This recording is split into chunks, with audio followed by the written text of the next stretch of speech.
Namaste, my name is Mikar Maharaj, and I'm thrilled to be your program director for today's episode. On behalf of Dr. Chaitanya Prakash Yogi, who is the director of the Swami Vivekananda Cultural Center at the Consulate General of India in Durban, South Africa, we welcome you to today's episode of Yog Charcha. Yog Charcha is a discussion on yoga and a series of interactions with experts on yoga. I would like to welcome our guests today. In the discussion, we have Dr. Chaitanya Prakash Yogi, Mr. Kamal Maharaj, Mr. Sandy Campbell, Ms. Paula Martini, Mr. Sipiwe Mkunu, and Mr. Piyush Kandarwal.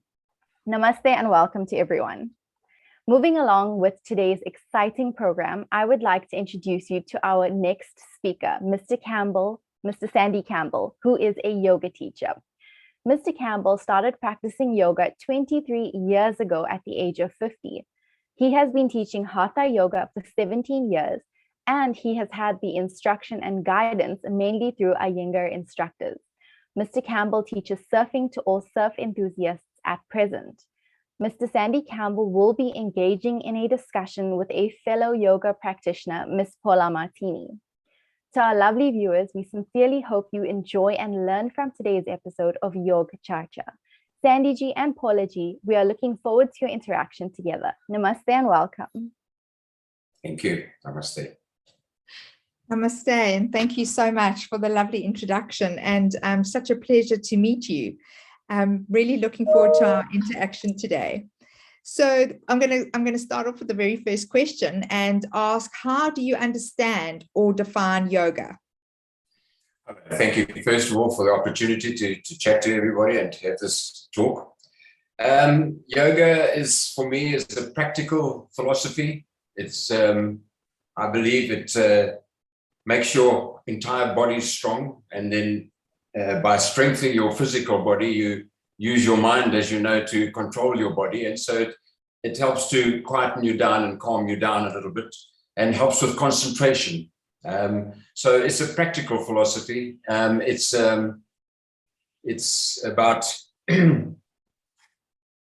using, sorry, excuse me, 1 second. It's a discipline as well, if I can put it that way. It's a discipline. It's a precise art, as you know, and it's a precise science.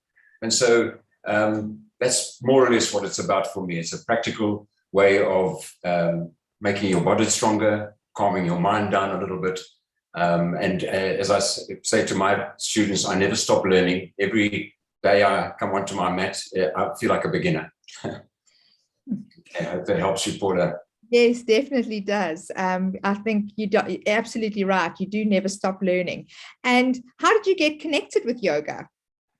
I lived in Howick in just past Maritzburg, and I was in the footwear industry for many years. And a lot of the folk in Maritzburg and who owned the factories were Hindi folk, Indian folk. And I was lucky to be invited to one of their meditation sessions that they were having at one time. And that's how it started. And then I started making questions. So yoga was brought up at one of those meetings. And I started looking for somebody to teach me yoga, which, if you can imagine, 20-odd years ago, I was the only male in the class. When I found a teacher, I was the only male. And I think I should mention here that my first class of yoga was a disaster. The lady that was teaching us, I think maybe because I was the only man, I'm not sure, but she was particularly aggressive with me. So just one of the things she did, she put me into Pashimurtanasana. And then she stood and put her hands on my knees and pushed my knees down. I thought I was going to split in half, but I managed to stay for the class. And then I really walked away from there thinking, well, I don't know that this is for me. And luckily found somebody a couple of weeks later. And, you know, the teacher is important. So I've also said to my students, ask questions. You know, if you're not happy about something, you must ask. And so I'm glad that I didn't let that stop me in my tracks, and I carried on. Yes, I'm grateful for that too, and I agree with you. I think connection with the instructor is of quite some importance. Mm. And do you feel any difference in your own life due to the practice of yoga? Oh yes, it's been a change in my life completely. It's a way of life for me. To the extent where I was told by a very good friend of mine that I'm stretching all day, and you mustn't stretch all day. So when I stand in Tadasana, for instance, I put my feet together and you stand up straight in that mountain pose. And I've learned that you need to also be able to relax in that pose, still be up straight and still relax. But getting back to your question, yes, it's helped me in so many ways. Physically, I'm 73 years old, and I haven't had an ache and a pain for years. And as you kindly pointed out, I still surf at my age, and I'm still able to get around. But more importantly, mentally, it's helped me. You start to learn about your emotions. You start to learn how to control your thinking in a way. It helps you to do that. It helps you to quieten a little bit. And yes, and also I feel that I need less, if I can put it that way. I live a very simple life. Not everybody can do that, but I lead a simple life with less possessions than that I had before. I don't think I've been an aggressive person in my life, but certainly now very calm, content. Yes, so it's changed my life completely. Everything about me is yoga at the moment, and has been for the last 20 years. So. It tends to do that, doesn't it? Yes, it does, Paula, yeah. Bars everything. And do you have any specific style or school of yoga? I was taught, as you know, probably know, many years ago in South Africa, there was a lady by the name of Winnie Young who came to was South African, and she was taught by Iyengar himself. And in those days, unfortunately, they had to go to Mauritius to learn. She had to go there because he wasn't allowed into the country. And then she went to Swaziland. So my first teaching was through her training, Winnie Young, it was the YYI Yoga Institute. So she was trained through Iyengar. And so I've just stuck with that. I've stuck with the Hatha Yoga. I do Hatha Yoga. And as you know, the Hatha Yoga, and it's changed, Paula, from when I first started to now. Just to give you a quick example, last night in my class, I had an 11-year-old boy. And then at the other end of the class, I had a 70-year-old woman. So I've got that kind of mixture in the class. I'm finding also with what's been going on in the world that I'm getting a lot of teenagers. I've got, not teenagers, children, guys that have just left school, they're not working. There's a lot of stress around, as we know.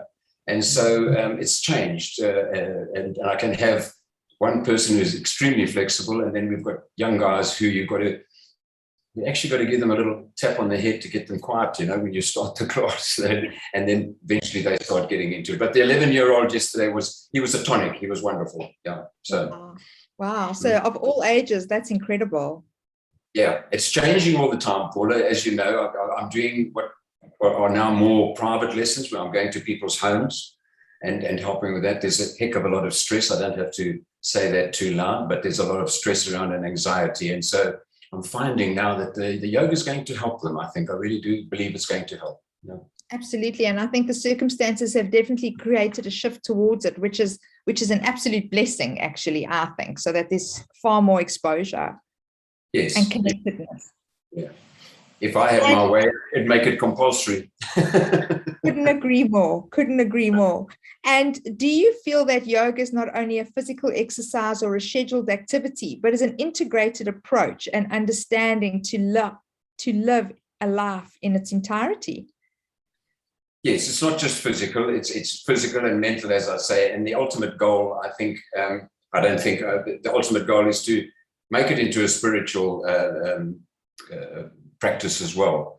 And so, you know, it's a tapestry, isn't it, of the yama, the niyamas, and everything else that goes in. So all those codes need to be built into your yoga practice, your actual yoga asana. And when you do that, and eventually, I think with time, I'm still, as I say, after 20 years, I've just had glimpses of maybe that spiritual side where you in a posture and everything goes ping, and it's really nice for a second, and then you're back to square one again. So, yes. Very interesting. Yes, I fully understand that that comment. Yes. And do you feel that yoga is an art and science which gives us a sense of affinity and connectedness with the entire universe? Yes, it is. It is an art, and it's a science, and it's a discipline, as you know. And the ultimate goal is samadhi, I think, which is your seeking of the ultimate, knowing that there's a presence out there that we're all kind of going towards. I have different religions come to my yoga classes, and some of them believe this way and that way. But I think yoga is it's a way of getting to the top of the mountain. It's just a different path, if I can put it that way. Okay. Absolutely. Yeah. And so, yeah, sorry. No. I fully agree with that sentiment. I think it's a program or a thing that can actually adapt to anything. It's oneness. Yes, it is oneness. Yes. Yes. I find just, simple things. I mean, if I think of just about my surfing, if I get onto a surfboard, I'm more aware of where I am on the wave and where I am on my surfboard. And then it applies to what we're going through in the country at the moment, and in the world, in fact, where if I can take my mind away from, just recently we've had stuff in Durban happening, and Yes. if you can take your mind, you learn to take your mind away from there and to sort your thoughts out. And yeah. Absolutely. And I think, having you doing the surfing side and bringing the yoga to that, I think there's more and more surfers that are finding it beneficial too. Yeah. Surfers, and also I've started some work with runners, funny enough, and walkers. Yes. And some of them are not too young. And so they're finding that it's like a cross training, if I can put it that way. So just one of the ladies spoke to me the other day, and she realized that she runs 15 kilometers a day. Okay.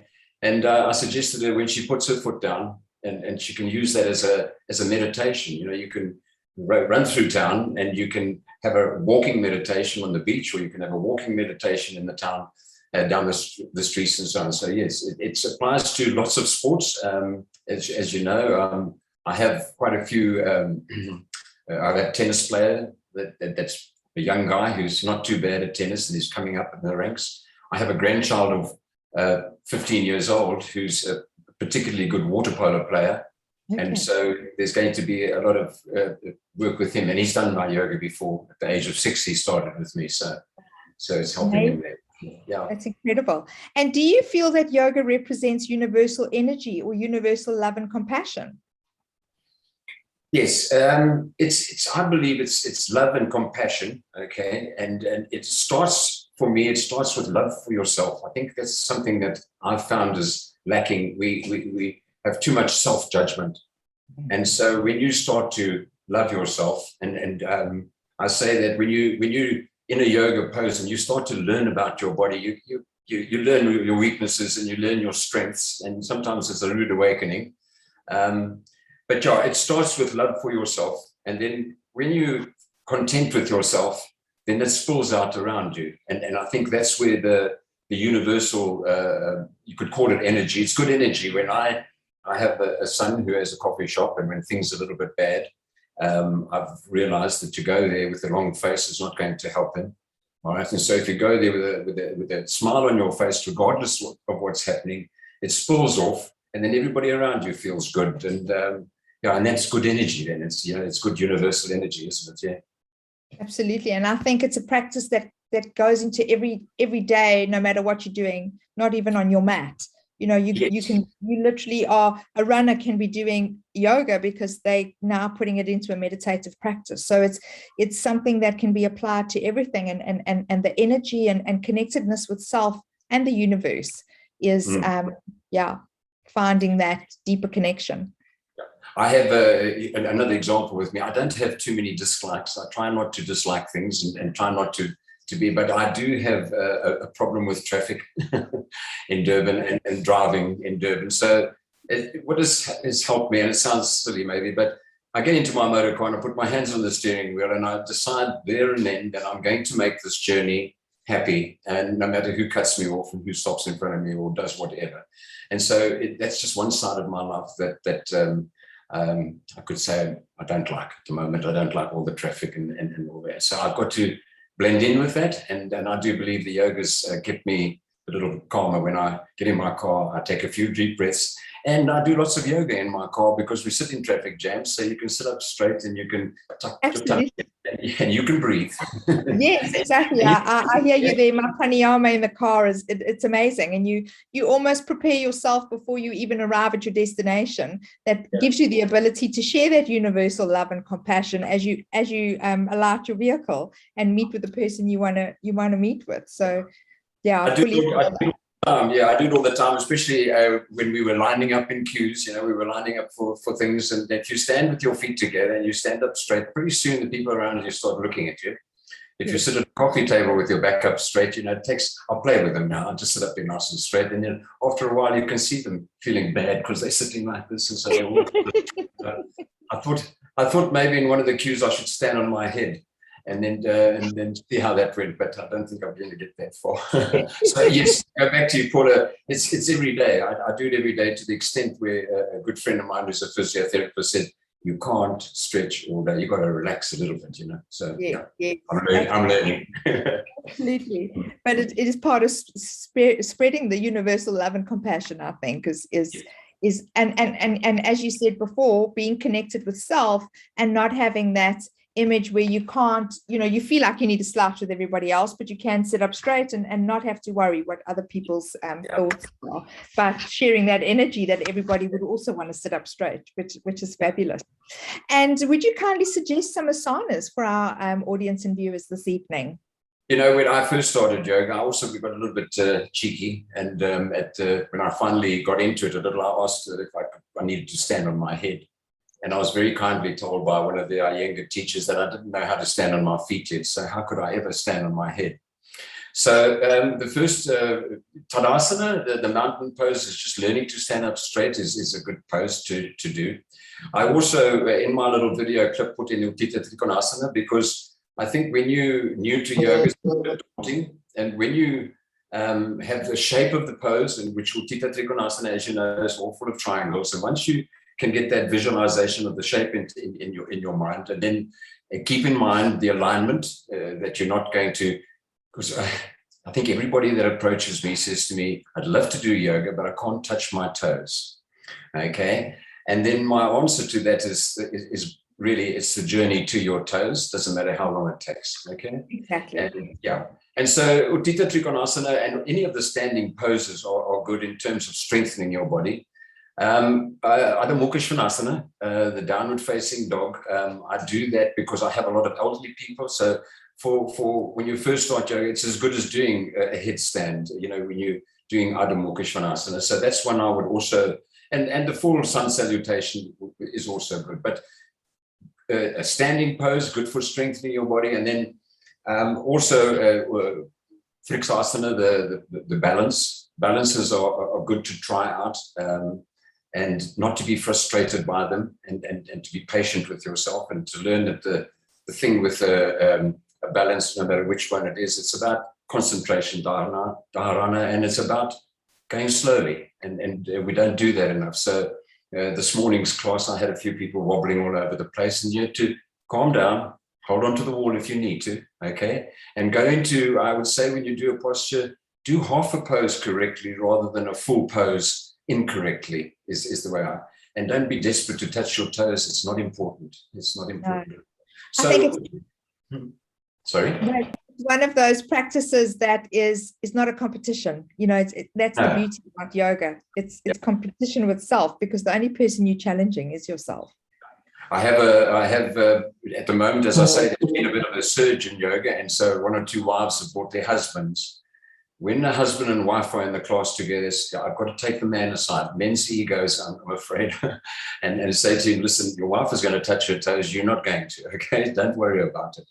So it's that. And just the other poses that are really good are Pashimurtanasana, Janusirasana, those sitting poses, which are calming poses, which we all need. I'm finding, especially now with what's happening, I'm having to slow the class down a little bit. And as you might know, Paula, or do yourself, holding the posture for a little bit longer, 5 or 6 breaths if you can, and being, and my word is being relaxed in the pose. You must be relaxed. Each asana, you must be relaxed. In other words, comfortable, be comfortable in it. And then and then holding the pose for a little bit longer and using the breath. So I'm finding, as you know, things are changing a little bit by little. I don't like to, I made up my mind in the beginning never to change yoga, not to change the names of postures and so on, and not to change anything.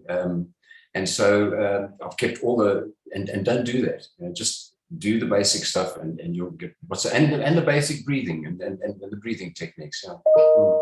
Namaste. Welcome. I'm going to start off by doing a downward facing dog, Adho Mukha Svanasana.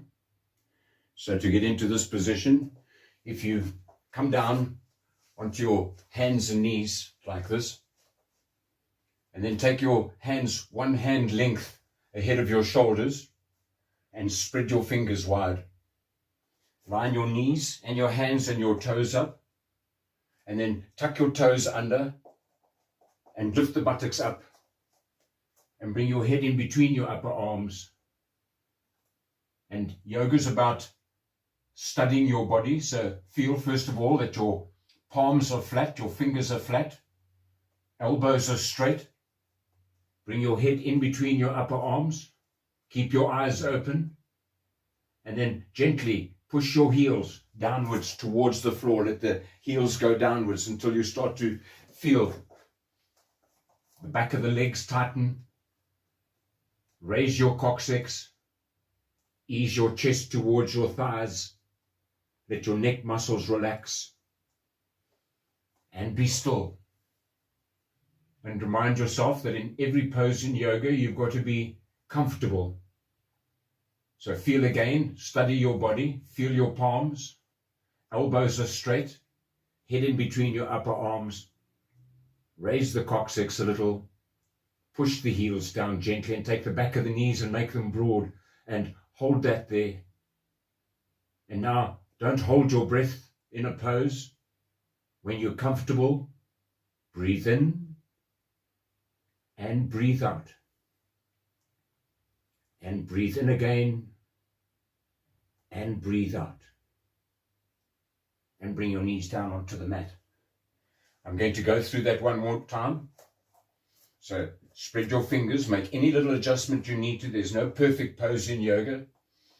So tuck your toes under, lift the buttocks up, and stretch your heels down towards the floor. So again, you take your body to that point of resistance. It's at the point of resistance that your body learns. Stretch the heels down. Go to the back of the knees and tighten them. Raise your coccyx. Bring your head in between your upper arms. And be still. And breathe in. And breathe out. Breathe in and breathe out. And when you come out of it, just raise your head, bring one foot forward, then the other foot forward, bend your knees a little, and roll yourself up, and up you come. Adho Mukha Svanasana, wonderful pose to do early in the morning. You can do that pose in place of a headstand. You're getting a nice flow of blood into the crown of your head. Take a breath in, breathe out. The next pose I'm going to do is Untitled Chapter, the triangle pose. So take your feet wide now and be precise. Yoga is a precise art, precise science. So as you take your feet wide now, use the whole of your mat. Take your right foot, turn it out, and point the toes towards the edge of your mat. And then take your back heel round about 15 degrees. And you're always looking for a line from the heel of the front foot into the middle of the back foot. Bring your hands on your hips and bring your chest towards the front. This is the triangle pose. So in the final pose, there's a whole lot of triangles. And it's always nice to get an idea of what the pose looks like. So go over sideways. Take your right hand, bring it down onto your shin. Now, rather do half a pose correctly than a full pose incorrectly. In other words, you want your ear, your shoulder, your hip, your knee, and your ankle on both sides to be in alignment. Don't let your head drop down. Push the feet down. Tighten your knees. Stretch your torso away from the buttocks and ease the bottom hand down a fraction. Now take your top hand onto your shoulder and take it straight up. Turn the palm to face forwards. Exhale. Everybody's body is different, so don't feel you have to get the bottom hand to the floor. But if you can, you take your hand down on the little toe side and then look at the triangles that are involved here. The whole pose is a triangle. We have a triangle here and a triangle there. Untitled Chapter. Push into the feet. Stretch your chest away from the buttocks. Take the top hand backwards. Be still. Be comfortable again. Breathe in and breathe out. Breathe in and breathe out. Bend your right leg and come up slowly. Come out of the pose with awareness again. Don't just whip yourself up. Take a breath in and a breath out. What we do to one side, we do to the other. Take your left foot now, turn it out, and be precise again. Toes point towards the edge of your mat. Your hip, your knee, and your toes are all lined up. You take the back heel out 15 odd degrees. Hip, knee, and toes lined up. Chest towards the front. And then take your left hand down. We're going to do this twice. We'll do it a second time. Left hand down. Go to where you can feel that your body's going too far. Then you come up a bit. Take your top shoulder backwards. Stretch your torso away from the buttocks. Take the bottom hand down. And again, be aware that your ear, your shoulder, hip, all in alignment. Take your right hand up. Turn the palm to face forwards. Fingers touch. Thumbs tucked in. Stretch your head away from the buttocks. And ease yourself down a little. And hold it there. And breathe in. And breathe out. And breathe in again and breathe out. Bend the front leg and up you come. And turn the toes towards the front. After you've done a yoga pose, you find the lungs become a little agitated. Okay, so take your time. Take a breath in and a breath out. We're going to do that pose again, once to each side. So take your right foot out first. Take the back heel round. Bring your chest to point forwards. Now take your arms out so that they shoulder height. Have your fingers touch and your thumbs tucked in. And feel first, before we go over, tighten your thighs. Take your thigh muscle onto the bone. Tighten your calf muscles. Lift from hips to armpits. Stretch into your fingers. Let your neck muscles relax. Keep the eyes open. Exhale. Guide yourself over. Stretch out with your right hand. Take the right hand down. Take the top hand up. Turn the palm to face forwards. Make sure that your head doesn't drop down. Now you're almost in the pose. You just tweak the pose a little by pushing your feet down.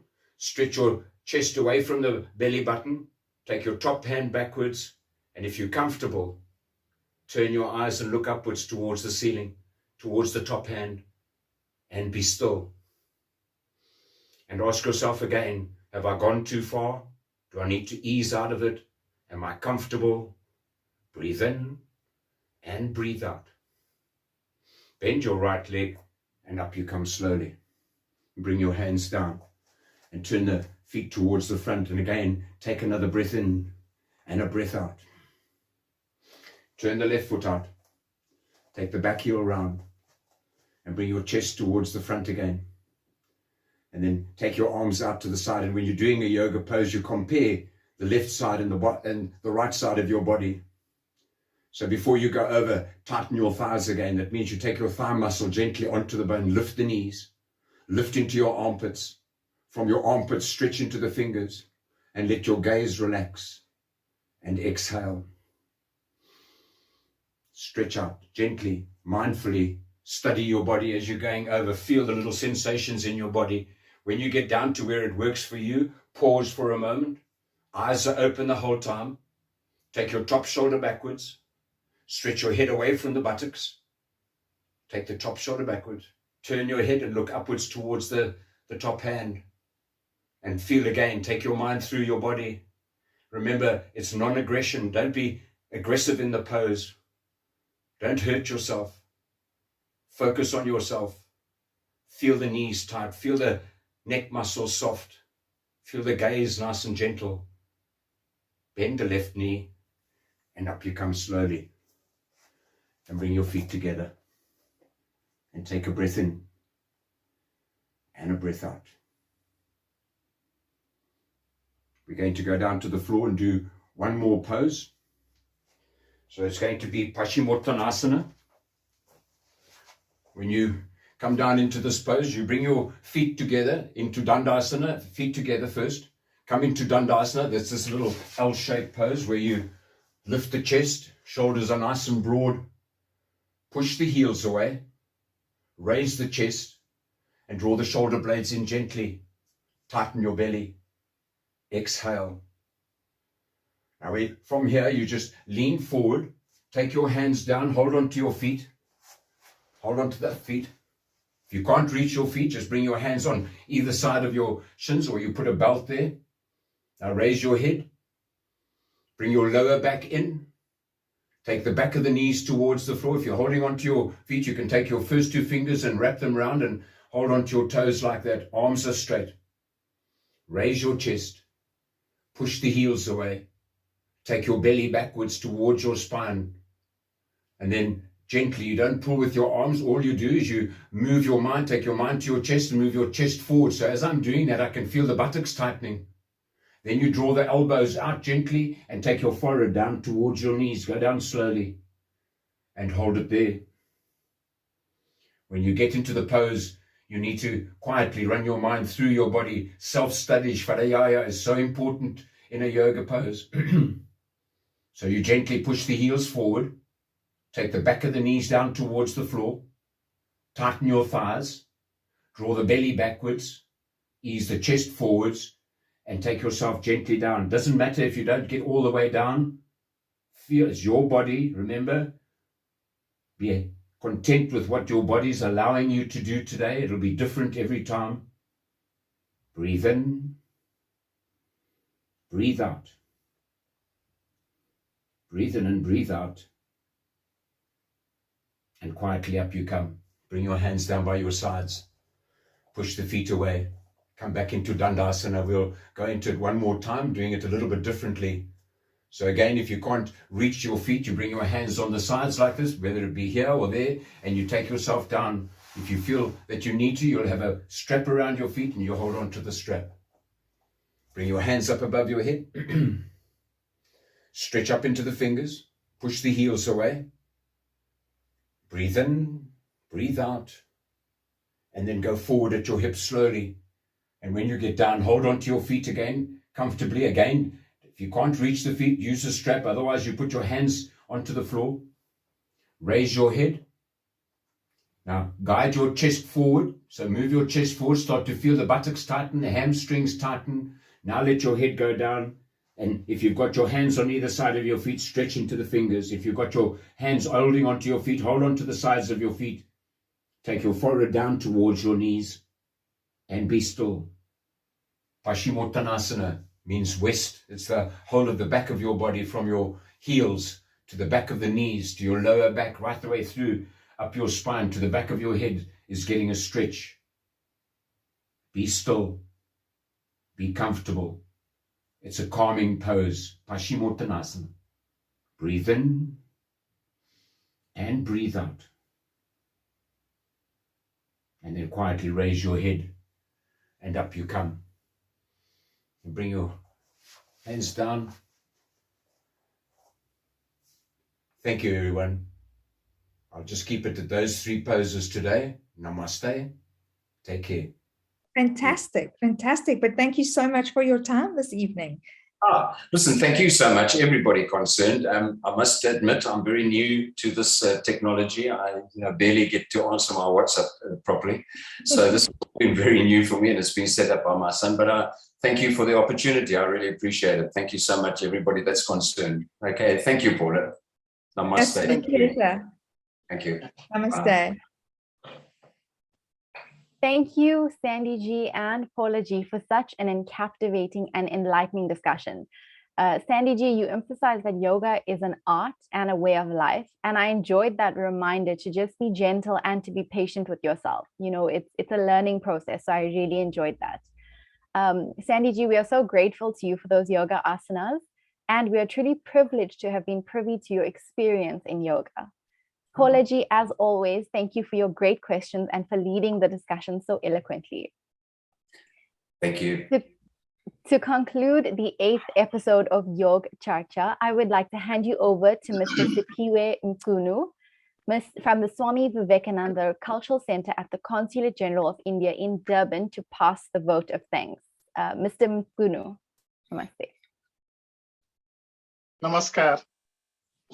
Greetings to all of you. On behalf of Swami Vivekananda Cultural Center at the Consulate General of India in Durban, it gives me a great pleasure today to deliver a vote of thanks on the 8th episode of the program, Yoga Charcha. This is a series of interaction with experts on yoga. Now, allow me to thank our online guest who participated on today's program. Firstly, I would like to thank Mr. Campbell Maharajji, CEO of Vishwa Shakti, for his wonderful introductory remarks that he gave this evening. Secondly, allow me to thank Mr. Sandy Campbell G, and also Ms. Paula Martini G.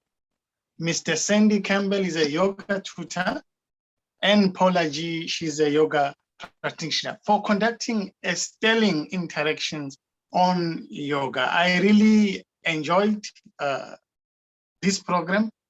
When Sandy G was talking about his age, he gave me hope that I can reach his age with a smile without any body aching. So you gave me hope that it is not too late to start yoga.